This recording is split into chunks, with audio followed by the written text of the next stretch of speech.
Hello students, आज हम लोग पढ़ेंगे क्लास 10 का सब्जेक्ट साइंस फिजिक्स वाला क्वेश्चन। ठीक है। अच्छा, इससे पहले हम लोगों ने पढ़ लिया था आपका ओम्स लॉ, और ओम्स लॉ में हमने पढ़ा था कि कोई भी पोटेंशियल डिफरेंस जब किसी कंडक्टर पर अप्लाइड होता है तो उसमें फ्लो होने वाली करंट उसकी क्या होती है, डायरेक्टली प्रोपोर्शनल होती है। तो जो ओम्स लॉ था आपका वो क्या था, V proportional I, V proportional I। कोई प्रॉब्लम यहाँ तक बेटा? प्रोपोर्शनल को उठाते तो कोई कांस्टेंट आ रहा था, V बराबर क्या था, RI। R को मैंने क्या बोला था उस टाइम पे, रेजिस्टेंस। क्या बोला था?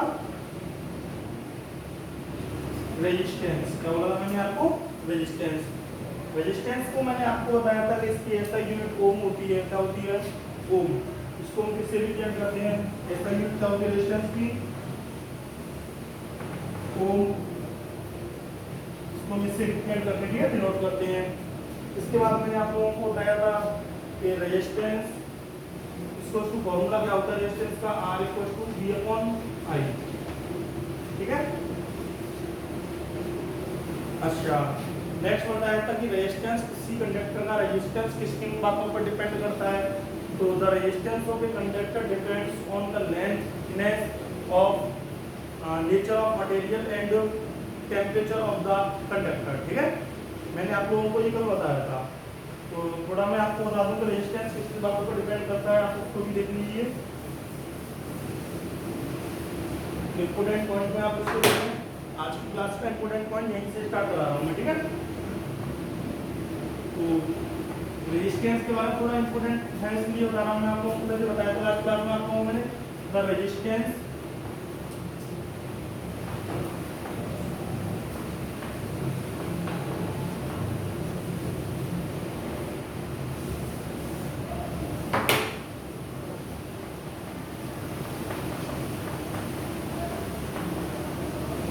रेजिस्टेंस के बारे में इंपोर्टेंट फैक्टर है। ये इंपोर्टेंट का क्या है?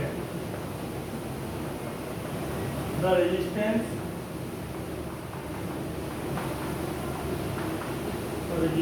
of a conductor depends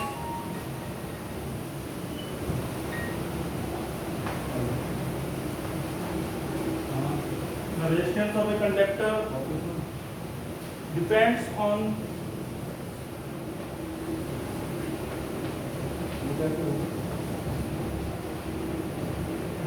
length, thickness, nature of material,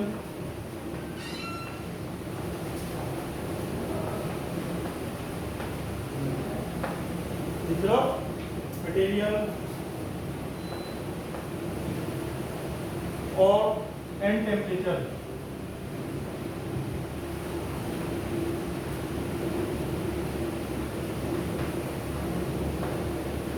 and temperature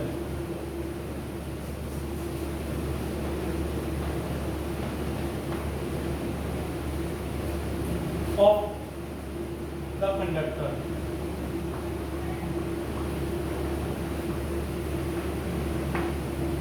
मैंने आप लोगों को बताया था कि the resistance of a conductor depends on the length, thickness, nature of material and temperature of the conductor.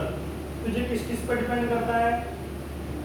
Resistance किसी कंडक्टर की length पर डिपेंड करेगा, लेंथ के उसके बाद उसके एरिया पर, एरिया इसको हम थिकनेस भी बोल देते हैं, and nature of material and temperature. ठीक है। मटेरियल की नेचर पर डिपेंड करेगा कि किसका बना हुआ है, एल्युमिनियम का है ये तांबे का है, ठीक है, कॉपर का है, किसी का है। उसके टेम्परेचर, किस टेम्परेचर पे इसको रखा गया है। ठीक है। नेक्स्ट आता है ऐसा यूनिट ऑफ रेजिस्टेंस ओम। मैंने कल आपको बताया था रेजिस्टेंस के बारे में इंपोर्टेंट फैक्टर पढ़ रहे हैं। ठीक है। The SI unit of resistance, the SI unit of resistance is ohm. Okay, which is denoted by symbol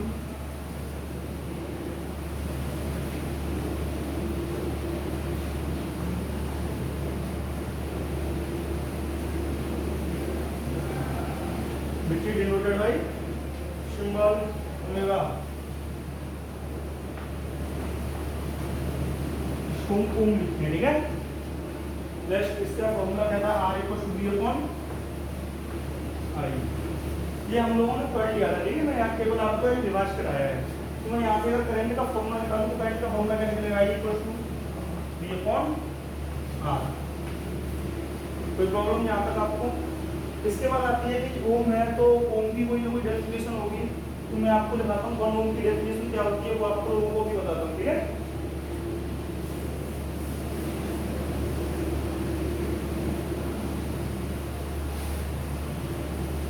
जो 1 ओम की डेफिनेशन है वो क्या है, तो हम लोग लिखते हैं पहले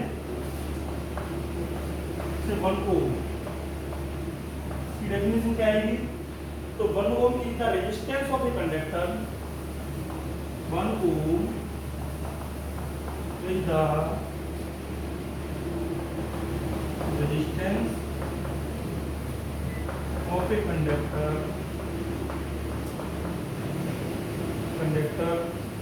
ठीक है, such that where a potential difference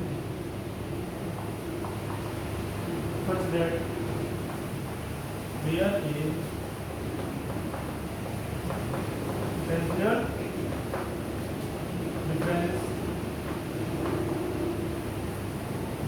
difference of one voltage applied to of 1 volt is applied to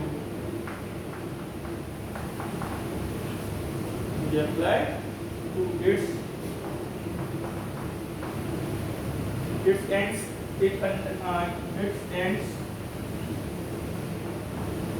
a current of 1 ampere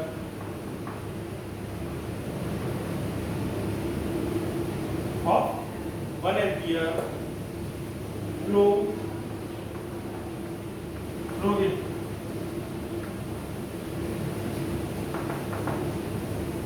ठीक है। यानी कि 1 ओम क्या होता है, 1 ohm is the resistance of a conductor.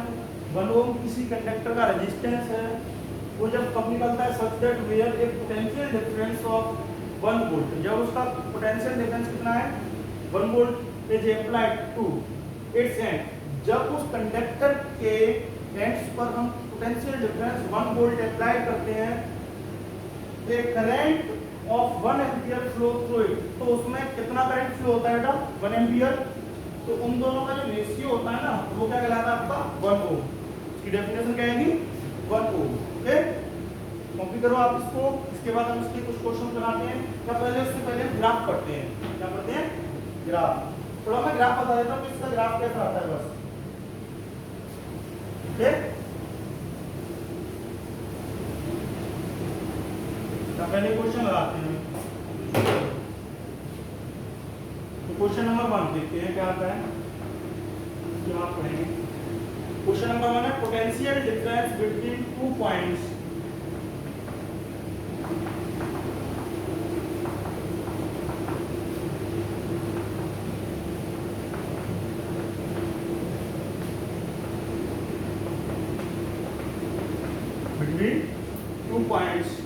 of a wire, okay, wire carrying 2 ampere current,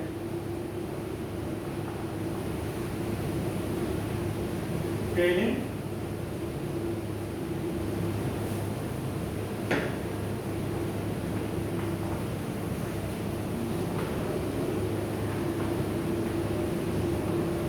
2 ampere current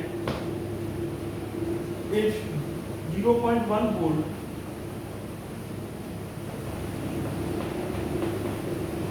is 0.1 volt.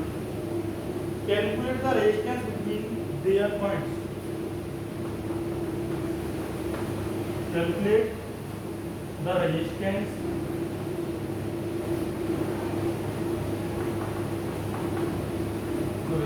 between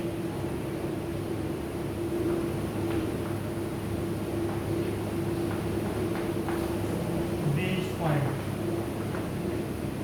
Potential difference between 2 points of a wire carrying 2 ampere current is 0.1 volt. Calculate the resistance between the point. सबसे पहले तो हम लोग इसको formula लिखते हैं कि resistance का जो फॉर्मूला क्या होता है।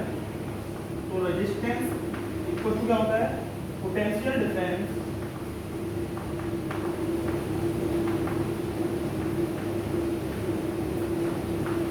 Upon applied current for. तो उसमें पोटेंशियल डिफरेंस कितना है, पीडी जो आपका कितना है 1 वोल्ट, 0.1 वोल्ट, एंड करंट कितना है आपका 2 एम्पियर। तो रेजिस्टेंस इक्वल क्या होता है R potential difference V upon current I। तो कितना हो जाएगा, V कितना है 0.1 वोल्ट अपॉन I कितना है 2 एम्पियर। जब इसको हम डिवाइड करेंगे तो कितना आएगा 0.05 एम्पियर। आप इसको नोट कीजिए। अभी सेकंड क्वेश्चन हम लोग अभी कराते हैं।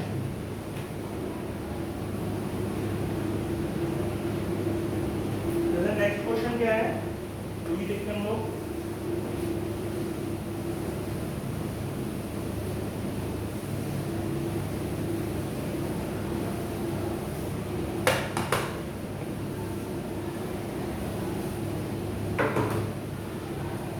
नेक्स्ट क्वेश्चन आपका ये simple electric circuit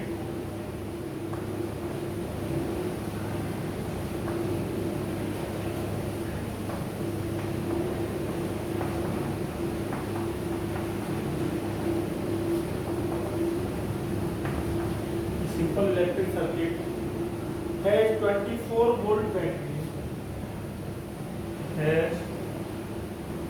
24 volt battery and A register of 60 ohm and A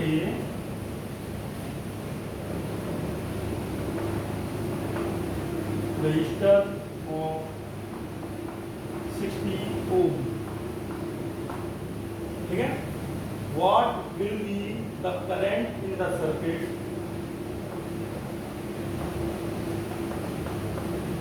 What will be the current in the circuit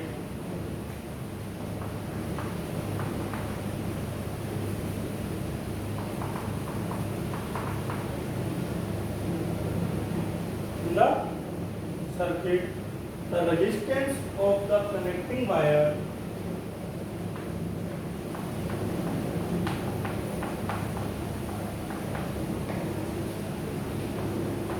of the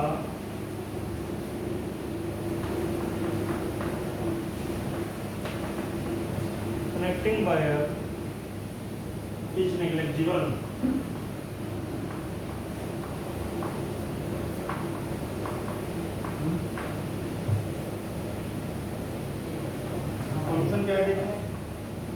solution में सबसे पहले क्या करता है, पहले इसको देखते हैं।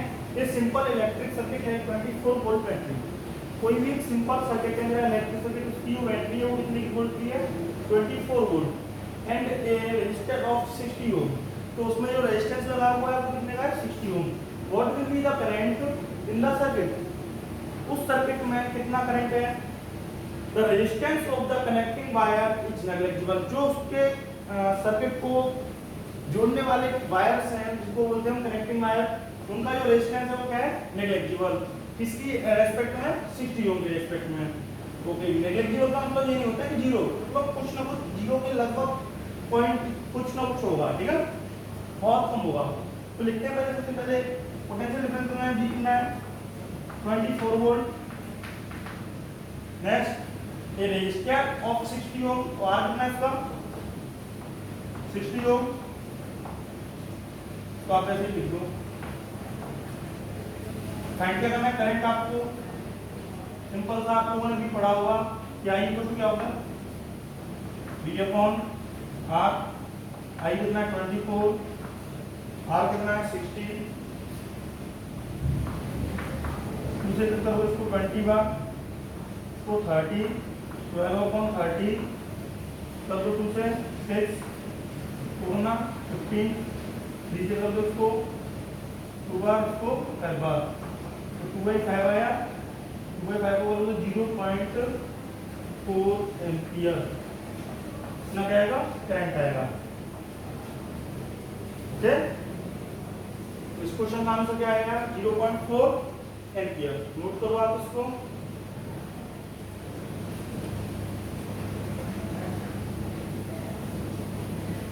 इसे नेक्स्ट करते हैं हम लोग, एक और क्वेश्चन करते हैं। आज क्वेश्चन कराऊंगा मैंने आप लोगों को लास्ट लेक्चर में बोला था। देखिए नेक्स्ट क्या रखा है इसने, चैप्टर अपना कौन सा है, इलेक्ट्रिसिटी।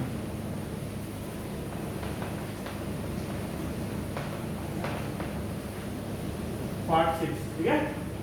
क्वेश्चन, नेक्स्ट क्वेश्चन क्या है वो देखते हैं हम लोग। An electric iron draws a current, an electric iron draw a current,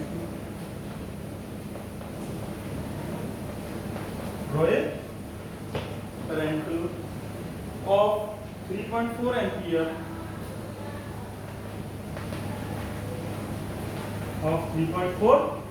ampere from the 220 volt supply, from the 220 volt supply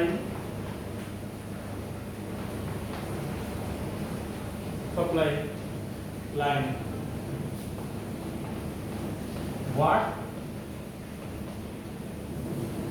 What current will this electric iron, what current will this electric iron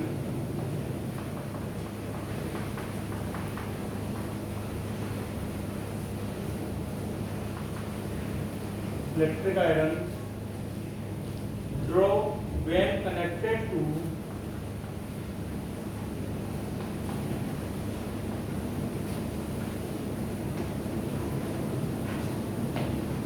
connected to 110 volt supply line.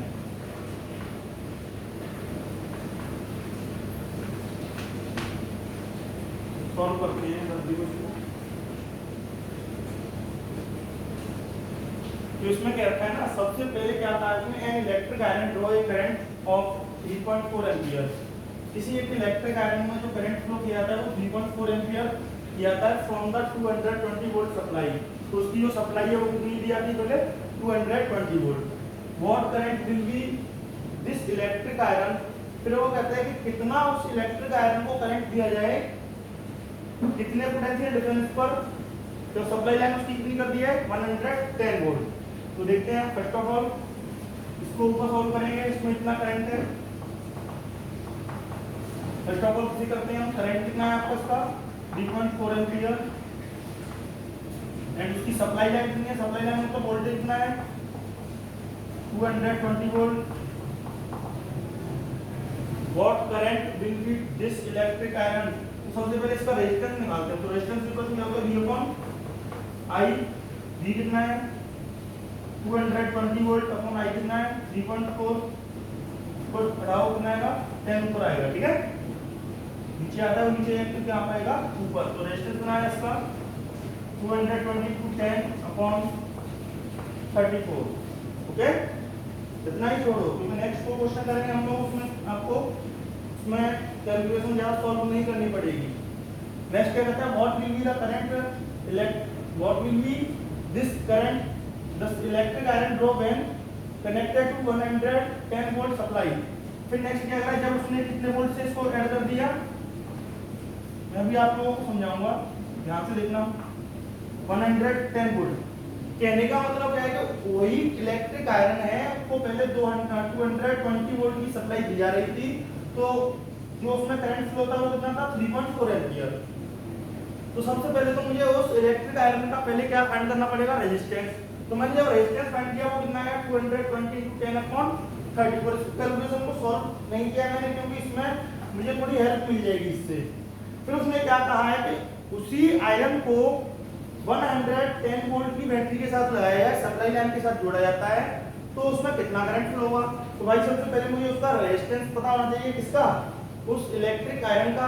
उसके बाद मैंने उसको किस set किया, एक 110 volt की battery के साथ। तो सबसे पहले मैं रेजिस्टेंस का लूंगा, तो रेजिस्टेंस कितना है 220 × 10/34 y को क्या आएगा V/R। V कितना है 110 ये वाला वोल्ट, जो R कितना है 220 × 10/34। इसको सॉल्व करें तो आएगा 110 × 34 निकलेगा 220 × 10। इससे ये 2 आ गया, 2 से ये 17 आ गया, 17/10 बनाया 1.7 एम्पियर। इसको आप नोट करो ढंग से, ठीक है। एक ही रेजिस्टेंस था, दोनों में एक ही काम करेगा क्योंकि इलेक्ट्रिक आयरन क्या था, एक ही था, इसलिए रेजिस्टेंस कौन सा काम करेगा, एक ही काम करेगा। ओके, नोट करो आप इसको।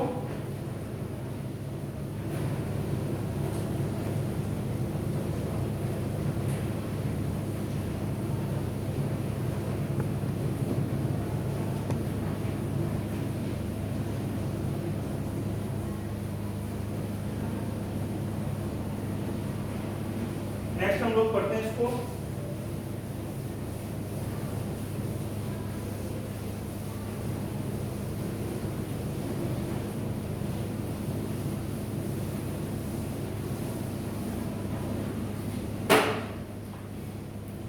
नेक्स्ट क्या है, graph between D and I.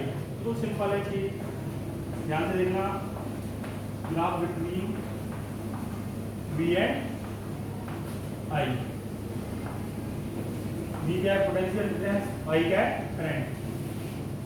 B equal to potential difference, I equal to current.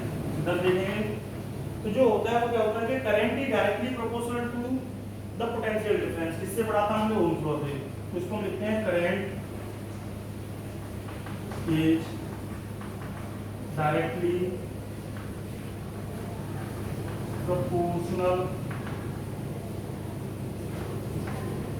proportional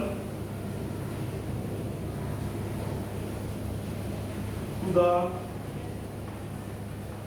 potential difference। कैसे होता है, हम लोगों ने क्या पढ़ा था, B डायरेक्टली प्रोपोर्शनल टू आई। देखते हैं क्या होता है। इसको मैंने मान लिया, इस वाले को पोटेंशियल डिफरेंस मान लिया, इसको मैंने क्या मान लिया, करंट।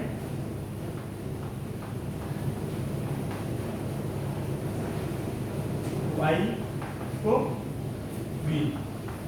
जो ग्राफ आएगा मेरा कौन सा आएगा, स्ट्रेट लाइन। कौन सा आएगा, स्ट्रेट लाइन। स्ट्रेट लाइन है ना, देख लो थोड़ा टेढ़ा मेढ़ा तो नहीं हो गया,